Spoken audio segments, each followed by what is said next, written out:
Are we good? Oops. And let's get into the video. Let's start with these reflections on 6 years in Italy.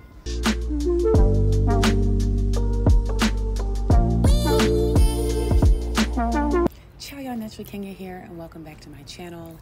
I know the setting is a little bit different because today I decided to take you guys up to my terrace. It has been a terrible weather day.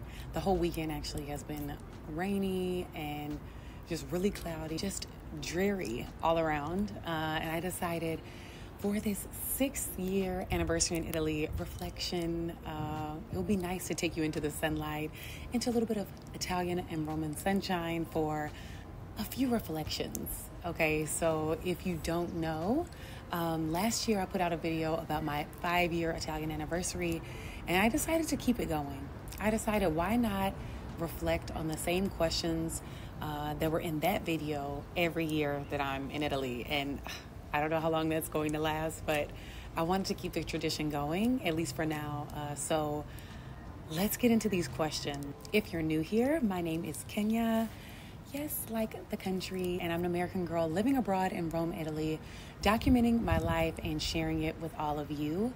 You can find a lot of things on my channel about life in Italy, life in Rome, and in general, life abroad. And I take you along with me to restaurants, a bit of, recommendations for moving abroad, moving your life, learning the language. You can find everything on my channel. Honestly, you really can. A little bit of everything for everyone. So if you haven't, make sure to like this video, subscribe to my channel, and hit that notification bell so you get notified every time I upload. So as I mentioned previously, I am going to upload every Sunday and sometimes Thursdays, so don't miss out. And let's get into the video. Let's start with these reflections on 6 years in Italy. And sorry if I have any background noise, guys. It's a little hectic out here. I am in the city, but let's start with question number 1. The first question, what did you discover about yourself? So in this last year, from 5 to 6, year 5 to year 6, I think I discovered that there are ways to kind of like refine my Italian experience and integrate a bit more into society here. So I've been really going out and not only traveling around, but also inserting myself into a lot of social activities that maybe I wouldn't have done prior to living in Rome. And in that way, I've really been able to like expand my network, expand who I'm interacting with. And I've also been really focusing on the language to get down a little bit of those elements that I kind of stumble over still. It's so funny that, you can live in a place, but it still requires you to focus on some elements of the vocabulary or certain phrases that could be common. And that's where I am right now. So I'm really trying to kind of, I guess you can say, zero in on the elements that are most important that can make me seem more Italian. Even though I'm clearly not Italian, they kind of make me appear that way, or that I've been living here like long enough. So I've been kind of trying to revise a few of my strategies with social interactions, but also with the language to kind of expand my horizons and connect with people on a deeper level. Question number 2, what have been your best moments in Italy so far? So a lot of you may know in that video last year, I actually mentioned that, hey, like I'm engaged. Well, last year during the pandemic, coming out of the pandemic lockdowns, no, I think there were still restrictions. I decided, we only live one life, right? And I know how I feel. And I thought I would be a girl that needed not a huge celebration, but a celebration where a lot of my family could come, a wedding, And yeah, so during those pandemic lockdowns, I decided, why not just do a courthouse wedding? So I don't know if you guys have a good eye here, but if you can see, that is my ring and that is the band. So I am married, guys. Officially, I am married. I am now a whole wife, as I said in that video before. I can't believe I'm going to be a whole wife. I'm actually a whole wife now. So I have my fede here, which is the band here that they do in Italy. Usually it's just one thicker band, and then I'm still American girl, so I still need a ring. I still need an engagement ring, so I have that in the band. So Surprise! Best moments in Italy so far have been that I did get married.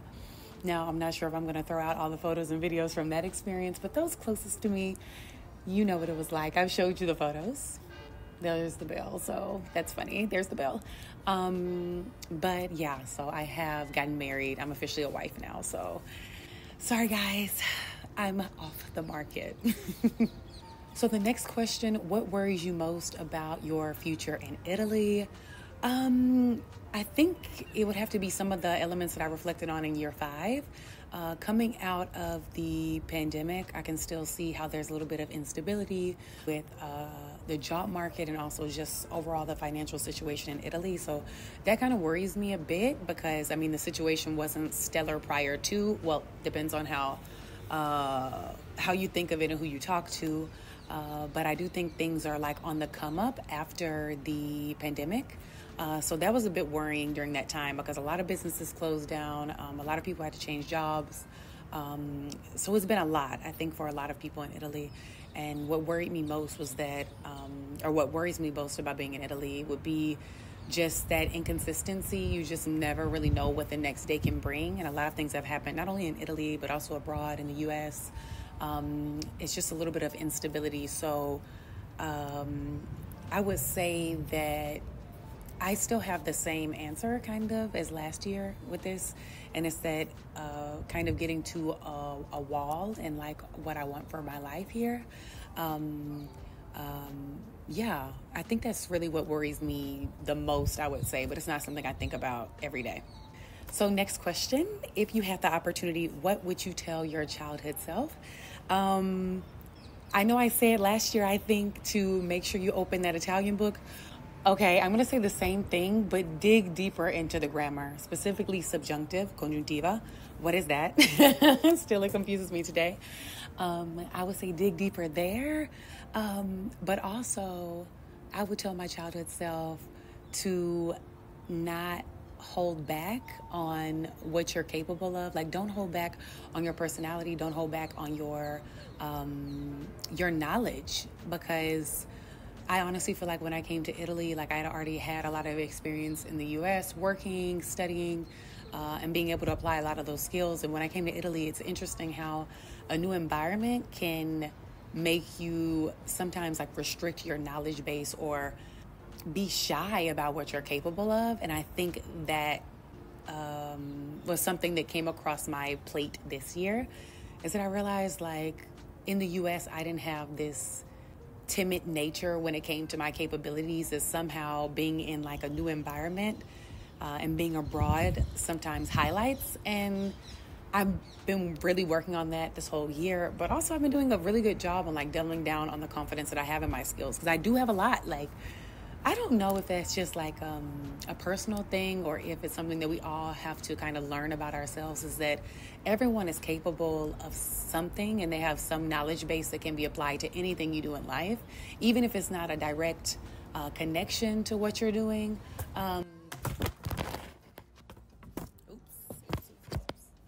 Okay, are we good? Oops. Even if it's not a direct connection, you still have that experience that can be applied to a lot of social situations and professional situations. So if I could say anything, it would just be that you're capable of more than you know, and just don't hold back with your knowledge base. That's what I would say. So the next question, would you recommend Rome? So yeah, I still recommend Rome for those people that are in the arts, architecture, and just maybe the science of materials and how to, preserve, or is it restoration projects? Is that how you say it? I would recommend Rome for that for sure. But it's also more of a art space, I would say. I feel like Milan for me is still more international, more technology based. Rome is more government, politics. But yeah, I still recommend Rome. I do. Although some days are very chaotic, a lot going on in the city, I still recommend it. Even for like a year, if you have a whole Italian experience, I recommend anyone to come here at least for a good amount of time, 3 months, 6 months, 1 year, to really experience, the capital. I mean, this is the capital of Italy. You have to experience the nature, the culture, the art, the architecture. It's one of a kind in Italy, and really nothing that I've seen anywhere else in the country. Although the country has a lot of highlights. Okay, guys. I'm just, summarizing Rome here, but Rome is one of a kind, even in all its chaos, which is a lot for me. Honestly, lately, it's been really hitting me like, oh my God, 6 years in Italy, 6 years in Rome, particularly. Some days it's really, it's really hard for me to be here because I feel like this stress is just so chaotic. But I feel like people feel the same if they live in New York City or something like that. It has to be the same level of like overbearing stress. And also the air quality is terrible. That's also something I'm worried about, like just health-wise. Every time I go to my app, my weather app, and it says air quality scarsa, which means terrible, or molto scarsa, like really, really terrible, I'm like, eek. Like, should I be here? Like, should I be in this city with this air quality, or should I be in the countryside? Just a thought, thoughts on a rainy day, So next question, how did you handle diversity? Honestly, no changes since the last part of my video. I think that now that I've been here for so long, I'm able to kind of adapt in certain situations where it was harder for me before, knowing the language now.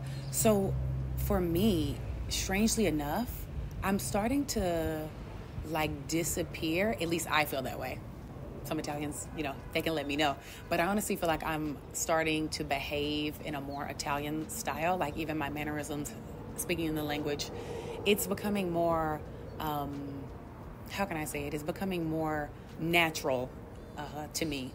So I feel like even though on the outside, clearly, I don't look like someone that's stereotypically Italian, but I will say that I have adapted a bit more that's helped me kind of counteract being a person from a different background, if that makes sense. So although I'm still 100% American, and yes, I'm from Texas, never forget, I feel like I do have the ability to kind of shape shift depending on the environment that I'm in. So what is that? Is that a bug? So the next question, what is the piece of advice I would give someone who wants to move to Italy? It's that you really do have to plan. It's not something you can just fall into. Okay, some people, maybe they fell into it, but you will not fall into a visa unless you have, grandparents, parents, or whatever that you're able to claim the like Italian citizenship or passport from. I would say that the biggest piece of advice I would give is that you really need to plan your move and what you want to do when you arrive, or like what your long-term goals are. It sounds like a job interview, but you really do have to ask yourself those questions. Like, I will come to Italy at this date and I can only stay legally for this long or something.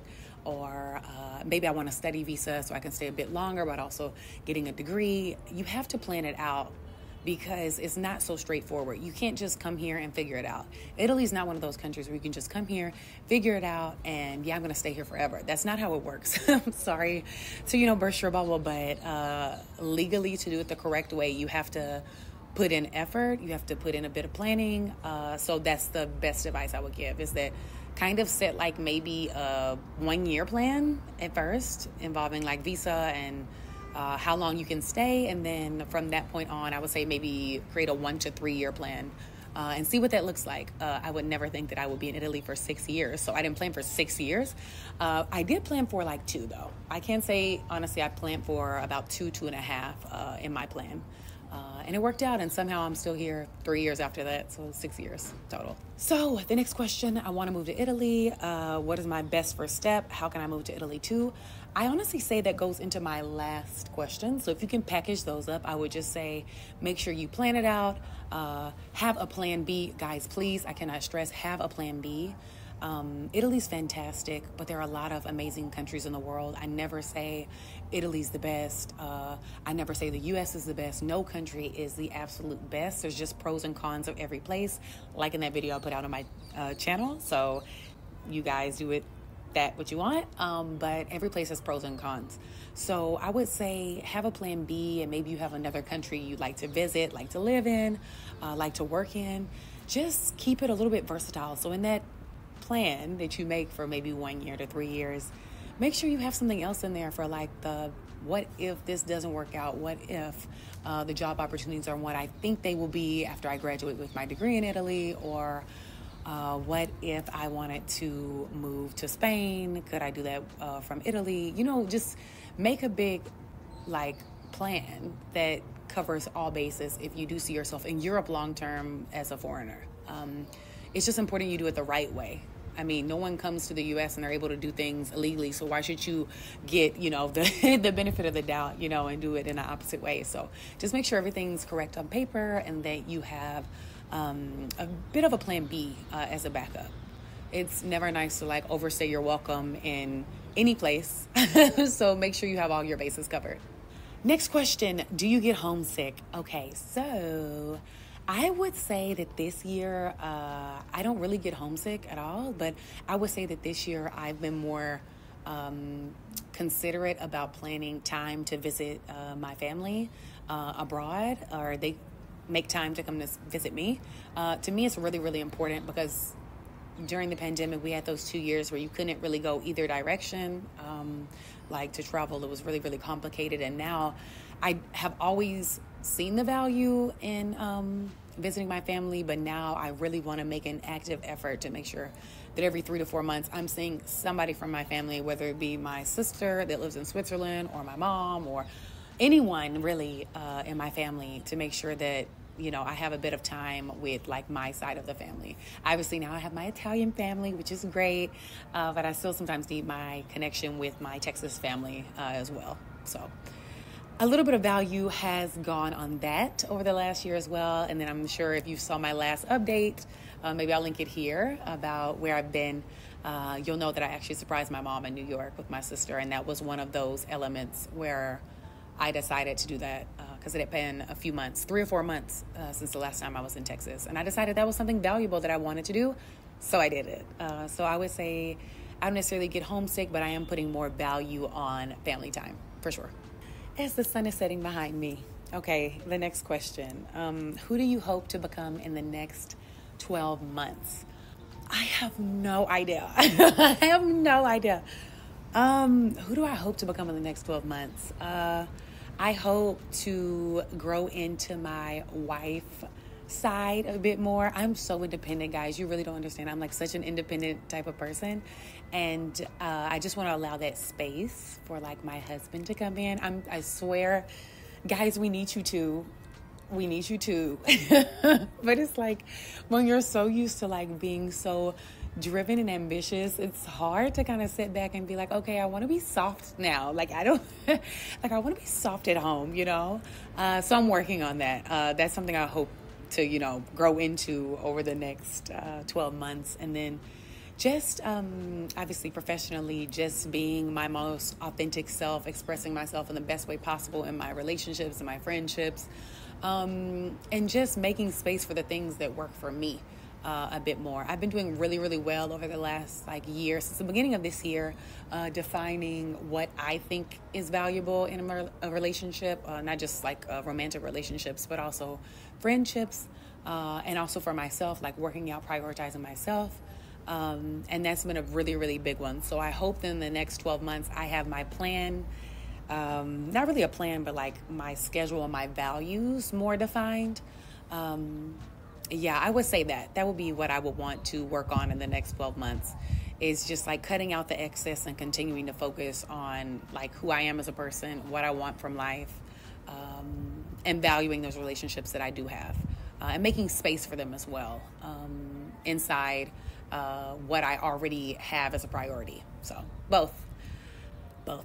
So guys, I have a few new questions to incorporate as well here. The first one is, what challenges did you overcome? It would really be that transition mentally from being in complete lockdown to being more social. For me, it was really hard to get back out there. I had a little bit of anxiety with going into social situations. Now that we know a whole pandemic can pop off at any point, it kind of made me anxious with social settings and who I'm around and how many people are there. But I think people still have that, not fear, but that acknowledgement in the back of their mind. So that's been something I've had to overcome over the past year. So what did I let go of? In the last year, I feel I let go of a few relationships that no longer like served me anymore.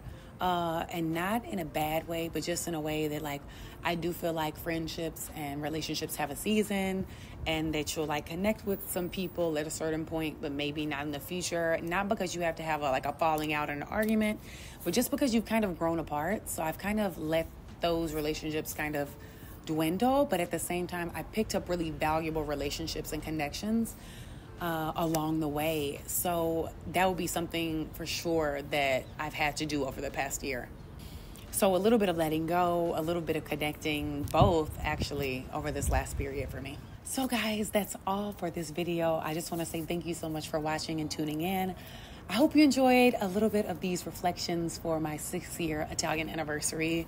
I didn't expect to do this video today. It just kind of came to my mind because I'm a bit late. But yeah, I just wanted to connect and, let you guys know what's been in my mind and a few life updates as of late. And yeah, thank you so much for watching. So make sure you subscribe to my channel, like this video, and hit the notification bell so you get notified every time I upload. That's all. I will see you guys next Sunday. Ciao for now. Ciao, y'all.